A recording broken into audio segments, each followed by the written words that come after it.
and today we are starting a new project. We are going to be making a Renaissance Fair outfit.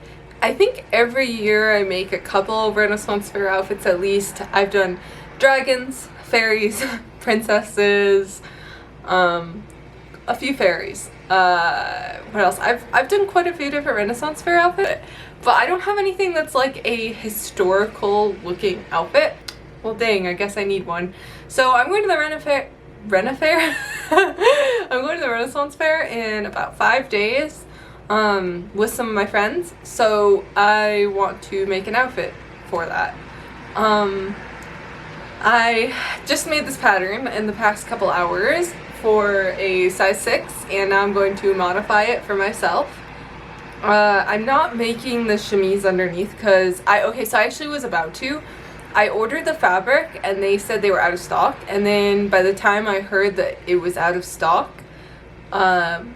it was too late for me to order it from somewhere else. Joann's is now closed. It's not an option. And there are fabric stores locally, but they are very much aimed at quilters or like very casual everyday clothing, and would not spontaneously be carrying like 8 yards of white cotton. So my options were pretty limited. Also, everywhere was super out of stock of it, so I just ordered a chemise. I'll link that in the description. I inspired this. I want you guys to take this with a grain of salt. I'm not a historian. I'm not a professional costumer. I just make things that look very cool. And I make patterns. So I did do some slight research, but like I said, this was pretty last minute, so it's not like super historically accurate, but I did take some elements out of history. Think of it in the same category as Bridgerton, where, you know, they still have empire waistline dresses, which are accurate to most of that period, but, you know, they obviously weren't wearing certain, you know, features of them or wearing them in certain ways with certain details. So take this with a grain of salt when you see it, because it's not going to be completely historically accurate, but I'm trying to use some Tudor type elements. So this actually is opening in the front. This is going to be like a little corset in front. Or just like lace up in front. It starts with a K. I forgot the word for this. I keep remembering and then forgetting. Guys, this is a process. So now, so it'll lace up just in this top area, and then flare out towards the bottom, and then that chemise will be underneath. So tonight I'm going to get this pattern ready to be projected and maybe get started. So I'm not going to be doing a mock-up laces up the front. It doesn't have to be a perfect fit. It can be adjustable, you know, and it's not like I'll have nothing underneath, so I can have a little bit of exposure there and be okay. So I'm not too worried about it being too tight. I do have to make sure it's not too loose. That's my only concern. And then I have to modify it for my size because I'm not a perfect size 6. I'm somewhere in between a 4 and a 6, but I always size up so then I can modify things. So I'm going to alter that, and then I'm going to get it ready for my projector and start working on it. But that's the pattern pretty much. I just threw that together, so I'm going to hope for the best after some cleanup. Like I said, I'm a bit scared to not do the mock-up, but recently I feel like I've done enough projects with the software, with Clo3D, that I've kind of built more of a trusting relationship with the accuracy of the fit. There's been times where I've told myself, like, no, it's gonna fit way different when I put it on a mannequin or when I try it on, and Chloe was so accurate, so we'll see how it goes.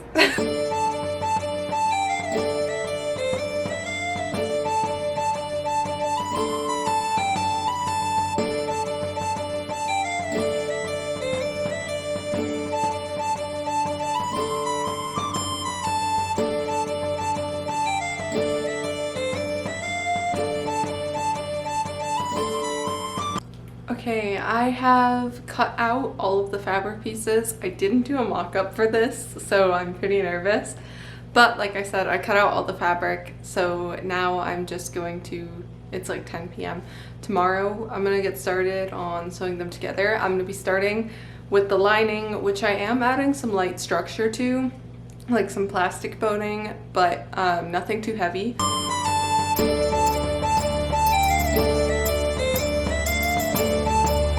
Okay, so I sewed the skirt lining and I also made the bodice lining. I'm going to get started on the pink bodice, which is going to include all the boning. I bought this like chemise to go under it. That's very cute. Except I'm working with a, you can see it over there, more bright white fabric. Well, this linen is more natural, which I think is actually really beautiful, but it doesn't match my outfit.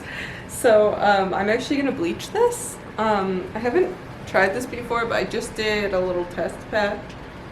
Where is my test patch? I put it somewhere out of sight. Do you see the white dot? That's the test patch that I did. So I'm gonna go just throw this in a wash with some bleach.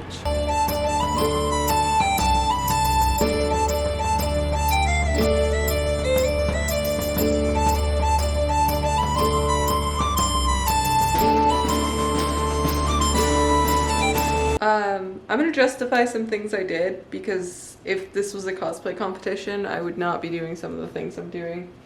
That's how you know it's good. So this is a Renaissance fair in 90-degree weather, and therefore I don't want to make a proper corset. I don't want to make something properly corseted, is probably a better way to put it. No heavy fabric, no steel boning. I need to be comfortable. So I'm using this very flexible plastic boning, which is also going to be great to wash after sweating the whole day. And I'm a fake redhead, so my red hair likes to just get into the back of all my clothing. So I need to be able to wash it. So there's that. I just basically attached the some bias tape to some boning channels. It's midnight, guys. To the little seam allowances, like each edge of a focus on this, not me. Each edge is attached to the edge of the bias, so it's only one layer, and there's still a boning channel in there, but it's only one layer, and you won't see this seam from the outside, which technically would be more historically accurate, but I like the way that looks.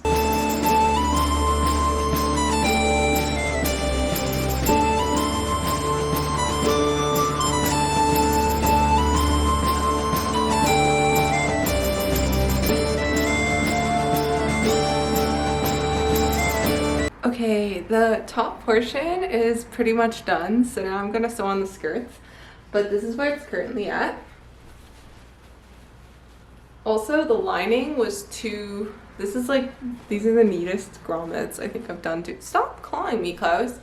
So, lesson learned, I did not pre-wash and shrink and all of that in my cotton. And when I ironed it, it got tighter and too small.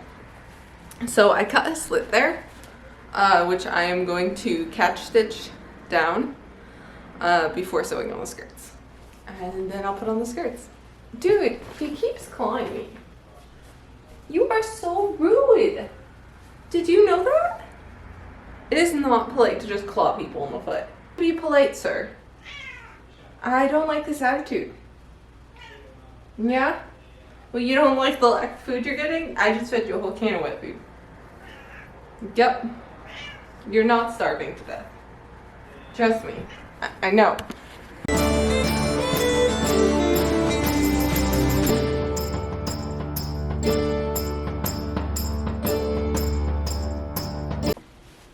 Okay, I've now attached the skirts to the bodice. I think it looks pretty cute. Let me find a better spot to... Yep. Okay, so next up I'm going to work on the puff sleeve, which is going to be alternating between pink and white fabric, and attach those. Oh, sorry. It's so pretty. Alright guys, here is the final dress in daylight. I am really happy with how it turned out. Pardon me, Klaus. Klaus is in the middle of everything all the time. Love that for him.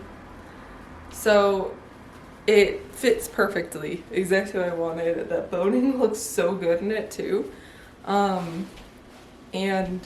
There's a wet spot here right now because I was erasing the chalk because I realized I had blue chalk right here that said front side and I was like, ugh, because it's water soluble chalk. So here's also the like hood type of thing I made. Literally I just folded 2 pieces of interfaced fabric together, flipped them inside out, and that's how I got this. So I hope you enjoyed this, and I will see you in the next video. Thank you.